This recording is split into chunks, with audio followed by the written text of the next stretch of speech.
Guys, birthday na ni Kay! Happy birthday, Kay! Birthday na ni Kay! Birthday na ni Kay! Kaso may kailangan ako sabihin sa'yo, Kay. Papasok ako! Hindi ko pala kayang umabsent, guys. Bakit? Pag bumagsak ba ako, may magagawa ba si Kay? Kay, binabawi ko na yung sinabi ko dati na pupunta ako sa birthday mo. It's a prank! Hindi mo kilala yung teacher ko, Kay. Yung isang absent na yan, malaking bagay na yan. Hindi ko kayo pipilitin kung ayaw niyong pumasok, pero ako papasok ako. Ang masasabi ko lang sa mga papasok ngayon, tapos na yung maliligayang araw natin. Pwede bang mag-restart na lang ulit sa bakasyon? Sige na, tatanggapin ko na. Napapasok na talaga ako. 4:40 na at 7 AM yung pasok ko, so tara na guys, pasok na tayo. Kay, kung ako sa'yo, i-move mo na lang yung birthday mo ng Sabado para makapunta kami lahat. Totoo ba to? Napapasok na ako? Hindi to totoo, hindi to totoo. Over. Sige na, alis na ako. Guys, January 4 na. Ibig sabihin, birthday na ni Kay bukas. Alam naman natin na walang pasok bukas kasi national holiday yun. Lahat tayo pupunta sa birthday ni Kay. Etong kapatid ko guys, hindi siya papasok bukas kasi Pupunta ako sa birthday ni Kay. at dahil bukas na yung birthday niya, bibili ako ng regalo para sa kanya. Magluluto din pala ako ng handa para sa kanya kasi potluck daw bukas. Guys, nandito na kami sa mall kasi mamimili na ako ng regalo para kay Kay. Hindi ko nga alam kung anong re-regalo ko sa kanya. Kung sapatos ba, cellphone, tablet, bahay, kondo. Nasa grocery kami ngayon kasi ipagluluto natin si Kay ng spaghetti. Kasi birthday nga niya, di ba? Next na handa is mawawala ba sa birthday ang Shanghai? Tara, bili tayo ng ingredients. Guys, nasaraduhan na tayo ng mall. Uwi na tayo, tara. Guys, ito na pala si Kay eh. Ang hindi ko Kay yang mawala. Charan! So, ito yung mga regalo ko para kay Kay. So, unahin natin dito. Ano kayang laman neto? So, binilang ko siya ng deodorant. Kailangan ko bang explain ko para saan to? Next naman natin, ito guys. So, guys, binilang ko siya ng shoes. Sabi niya kasi favorite color niya yung blue, kaya binilang ko siya ng pink. At ito na guys, naubos pera ko dito. Kita niyo naman yung logo na yun, no? May kagat yung mansanas, oh. Ano kaya laman neto? iPad? iPhone? Ayun! De, joke lang guys, seryoso na talaga. Ito na talaga. In 3, 2, 1. Wow! Ayun no! Sorry Kay, ako muna mag-unbox nitong iPhone mo ah. Kay, kung nanonood ka man, sobrang magagamit mo to, promise. 3, 2, 1! Magagamit mo to sa kusina nyo. Oh, magugas ka dun. Guys, eto na. Magluluto na ako ng spaghetti at ng hangshai para kay Kay. Grabe ka, Kay. Most awaited talaga birthday mo. Sariling birthday ko ka. Hindi ko kaya paglutuan sarili ko. Nawasa? Oh, well. Lagyan natin ng asin. Ilagay na natin. Ginagawa na ni Honey Bunch yung sauce, guys. Tikman natin, guys, yung ginawa naming sauce. Pangit lasa. Next, nalulutuin natin itong hangshai. Charan! Simpleng handaan lang to para kay Kay. Tikman na natin. Guys, hindi pa talaga to yung birthday celebration ni Kay. Kasi ang balita ko, bukas, bongga daw yung birthday party niya. Kaya abangan niyo yun. Sarap. Okay, class, kamusta New Year niyo? Aba, ba't wala pumasok? Oh, tama naman, January 5. Ma'am, present. Oh, Scarlett, pati ko lang pumasok, ha? Nasaan mga kaklase mo? Ayun, ma'am. Lahat sila nasa birthday ni Kay. Ha? Nag-usap-usap silang lahat sa GC na hindi sila papasok ngayon January 5 kasi nga, birthday ni Kay. Sino ba yung Kay na yan, ha? Ewan ko din, ma'am. Invited nga daw ako pero hindi ako pumunta kasi hindi ko naman siya kilala. Humanda silang lahat sa akin bukas. Ikaw, perfect ka na sa akin sa quiz at assignment. Yes! Buti na lang, hindi ako pumunta sa birthday nung Kay na yun. Hello, class? Ay, good morning, ma'am. Walang good sa morning! Sinong nagsabi sa inyo na huwag kayo lahat pumasok kahapon? May nakita kami sa TikTok, ma'am. Wala daw pasok kasi birthday ni Kay. Ah, TikTok? Mas naniniwala kayo doon kesa sa akin? Nag-announce ba ako? Lahat kayo, ia-absent ko at ibabagsak ko sa quiz. Si Scarlett lang ang may grade dahil siya lang ang nandito kahapon. Ayan, buti nga sa inyo. Ano, nag-enjoy ba kayo sa birthday ni Kay? Birthday ni Kay! Birthday ni Kay! Eh di happy birthday! Sino ba kasi yung Kay na yan, ha? Ako, si Kay. Hala, nandyan na siya. May problema ba kayo sa pagpunta nila sa birthday ko? Dahil hindi kayo pumunta sa birthday ko, mamalasin kayo ngayong 2026. Ha? Sa akin dapat yung 2026 eh! Hindi! Hindi! Hindi! Yak! Ang cheap naman ng uniform nila. Mukhang maasim. Walang class. 2025 na, Android pa din ang cellphone. Kahit siguro Messenger, naglalag dyan.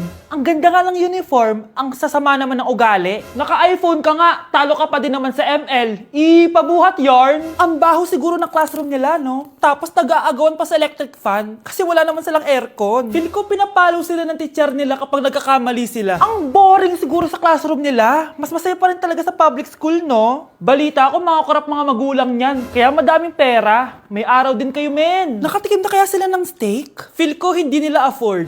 Nakatikim na kayo ng pagmamahal sa magulang? Oh, sa pool! How dare you? Isang pitik ko lang, tumba ka na. Pipitik ka pa lang, tumba ka na. Tara na nga. Good morning, class. Bakit ang dami nakadikit sa wall? May ballpen, may walis. Ma'am, uso kasi to. Ididikit mo yung mga bagay gamit yung wall friction. Parang ganito. O, di ba, ma'am? Ano? Wall friction? Hoy! Baka mahulog ka dyan! Sus, kung mga bata to. Kung ano-ano kasi nakikita niyo sa TikTok na yan eh. Try ko naman tong calculator. Ang saya! Tingnan niyo, dami ng gasgas ng wall, oh. Tanggalin niyo na yan. Kung hindi, i-absent ko kayong lahat. Guys! Si ma'am naman na idikit natin sa pader. Hoy! Mangulong niya kayo! Ma'am, huwag kang matakot, ma'am. A few moments later. Hoy! Ibaba niyo ako dito! Guys, dismiss na daw tayo, sabi ni ma'am. Uwian na! Hoy! Isusumbong ko kayo sa principal! Ayoko talaga sa kanya. Bes, ayan siya oh, yung pet peeve mo. Hi! Panira ng araw. Okay, class, break time muna tayo. Hala, naiwan ko yung bakit kong pagkain. Scarlett to, may sobra pa ako. Baka gutom ka na. Talaga? Bibigyan mo ako? Oo, ano ka ba? Gusto ko maging close tayo. Parang bumabait tong pet peeve ko ah. Hala, may quiz pala tayo. Bes, sabay tayo mag-review mamaya, ha? Naku, sorry, Bes. Kakain kasi kami ng jowa ko mamaya. Di mo ba kaya mag-isa? Ano ba yan? Ako na lang, sabay tayo mag-review. Tsaka, may reviewer din ako dito, oh. Ayan na naman siya. Sure ka? Ako talaga yung gusto mo kasabay mag-review? Oo naman, ba't naman hindi? Idol nga kita kasi ang talino mo eh. Sige na nga. Okay, class. Para sa activity natin today, pili kayo ng partner nyo. Bes, partner tayo ah. Sorry na, Bes. Partner na kasi kami ng baby loves ko eh. Partner na kami ng baby loves ko eh. Tayo na lang yung partner, Scarlett. Ikaw na naman. Buti ka pa. Gusto mo ako makapartner. Ayan, perfect! Partner kayo ng pet peeve mo. Ha? Bes! Pet peeve mo pala ako? After mo siraan sa amin yan, BFF na kayo ngayon? Samantha! Samantha, magpapaliwanag ako. Oh, ba't nandito ka? Pet peeve mo ako, di ba? Umalis ka na. Oo, pet peeve kita. Dati. Kasi ang sungit mo sa akin eh. Tapos palagi mo ako iniinis. Alam mo kung bakit? Kasi gusto kita. Ha? Wala, never mind. Samantha!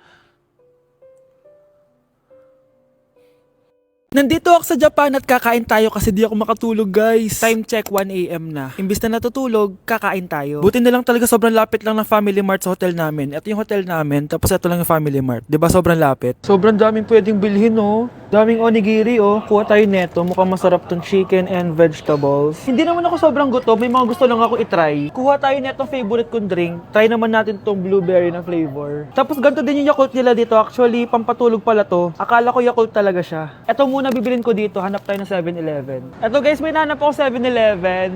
Parang masarap to, oh. Mukha siya lasagna. Tikman natin. Dito na lang natin siya kainin sa labas. Parang fantasy din kumain dito sa kalsada nila. Sobrang safe dito sa Japan, promise. Unahin na natin tong sushi. Alam nyo ba, kahit maglakad kayo mag-isa dito, sobrang safe, promise. Walang mga haras sa inyo. Walang kriminal, ganyan. Kaya ang sarap maglakad sa labas kasi alam mong safe ka, di ba? Tapos, sobrang babait pa ng mga Japanese. Swear. Pero sabi naman ng ibang Japanese, parang mas lang nila yun. Pero ang totoo, ginajudge ka nila. Pero at least, di ba, mabait sila. Di kagaya na pumunta ako ng Hong Kong, sobrang susungit ng mga tao, sisigawan ka pa. Kapag may hinahanap ka, talagang tutulungan ka nila. Tapos palagi sila nakasmile. Kaya promise, Japan talaga yung favorite country ko. Last bite. Okay, next natin itong parang lasagna.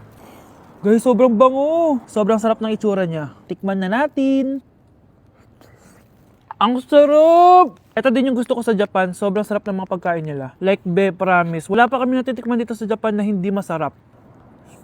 Kaya every time na pupunta talaga kami dito, promise na yon, natataba kami. Pero okay lang, Japan to eh. Alam nyo, minsan, naisip ko na dito na lang kaya kami tumira. Pero ang naririnig ko sa ibang foreigners na nakatira dito, masaya lang daw dito as a tourist. Pero kung dito ka natitira at mag-work, nakaka-depress daw, ganyan nakakalungkot. Kasi sabi nila toxic daw yung work environment dito. Pero ako, kung titira ako dito, gusto ko forever tourist ako. Inumin natin tong Yakult na nakakaantok.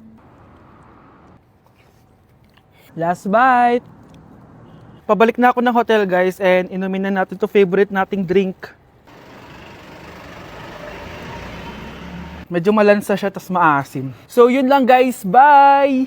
Update sa nawala kong passport. 9 o'clock na ng umaga at literal na wala akong tulog sa kaka-overthink ko. So pupuntahan ko na yung store kung saan ko naiwan yung passport ko. Lord, sana nandun pa. Nag-search ako tapos 10 a.m. daw sila nagbubukas. So pupunta na tayo doon bago sila magbukas. So naglalakad lang ako papunta sa subway. Nandito na ako sa subway guys and kinakabahan na ako. Hindi ko talaga alam gagawin ko pag wala talaga doon. No, hindi pwede. Makakapag-Japan kami. Kasi sayang yung mga binayad ko, be. Guys, nakasakay na ako. Guys, nandito na tayo. Kinakabahan ako. Tapos naiihi pa ako. Guys, wish me luck, Lord. Please, sana nandun. Nandito na tayo sa Myeongdong, guys. Tapos dun yung papunta dun sa store. Ako lang pala mag-isa ngayon, guys. Hindi ko kasama si Honey Bunch. Solo traveler. Pinapaayos ko kasi siya ng mga gamit. Pag uwi ko dun sa hotel, diretso na kami airport. Ganun. Grabe sa isang katangahan. Sobrang mahal. Mahal maging tanga dito, guys. Wait lang, may napapansin ako. Parang ang fresh ko dito sa Korea. Yun yung glass skin, no? Ito yung store, yung tier. Diyan ko nawala yung passport ko. Lo, tinitignan ako na ito, oh. Guys, may mga staff na. Try ko magtanong if may nakita silang passport. Sana pansinin ako. Hello? Deadma challenge sila, guys. I left my passport yesterday here. Yes. Can you please check? Guys, sana nandito? Pinakabahan na ako. Lord, please. Magkakabait na ako, please. Hala, guys. Hala, ano tong hawak ko? Passport ko yata to. Yes, makakapag-Japan tayo, guys. Over naman, no? Hindi na siya nag-overthink. Iniisip ko ngayon, pupunta tayo ng Japan. Guys, nasa airport na kami. Tuloy na kami sa Japan. Bye, Korea. Ano masasabi mo? Alas na tayo ng Korea. Babalik pa ba tayo dito? Yes, at sana next time hindi mo na makakalimutan yung passport. Good morning, class! Good mood si ma'am ngayon na. Sana good mood lang siya gang mamaya. Bago tayo mag-start, mag-pray muna tayo, okay? Sino gusto mag-lead? Di ako marunong niyan, ikaw na lang. Lalo na ako. Di nga ako sumisimba eh. Wala. Pag walang pumunta sa harap, lahat kayo, i-absent ko! Bes, ikaw na lang. Ma'am, ako na lang po. Madali naman pala kayo kausap eh. Okay, class. So, dito na nagtatapos sa lesson natin. Oh! May isang oras pa pala tayo eh. Sige na, i-dismiss ko na kayo. Yes! Be, tara gala tayo. Tara be, buti nilang talaga dinismiss tayo agad. Aba, excited? Uwing-uwi? Ayaw niyo siguro sa subject ko, no? Maghihintay kayo hanggang 4 p.m. dito! Walang uuwi! Grabe naman yung mood swing ni ma'am. Nakakainis. I love you too. Okay, class. Dahil good mood ako today, hindi tuloy ang quiz at lesson natin. Ay, salamat. Magagawa ko na yung assignment ko sa math. Bes, pakopya naman ako niyan. Aba! Sino nagsabi sa inyo na pwede kayo gumawa ng assignment sa ibang subject, ha? Ma'am, talagang sinisira niyo mood ko, ha? Lahat kayo bagsak sa quiz! Excuse me, Ma'am Reyes? Bakit mo tinatakot ang mga anak ko? Ma'am, hindi sila matututo kung hindi ko sila tatakutin. Hindi mo kailangan takutin ng mga bata. Kausapin mo sila na maayos. Tama. Tayo ang pangalawa nilang magulang. Dapat maging safe sila sa atin. Gusto mo bang maalala ka nila sa mga pananakot mo? Facts, ma'am. Umayos ka na, ha? Kung ayaw mong isumbong kita sa principal. Deserve.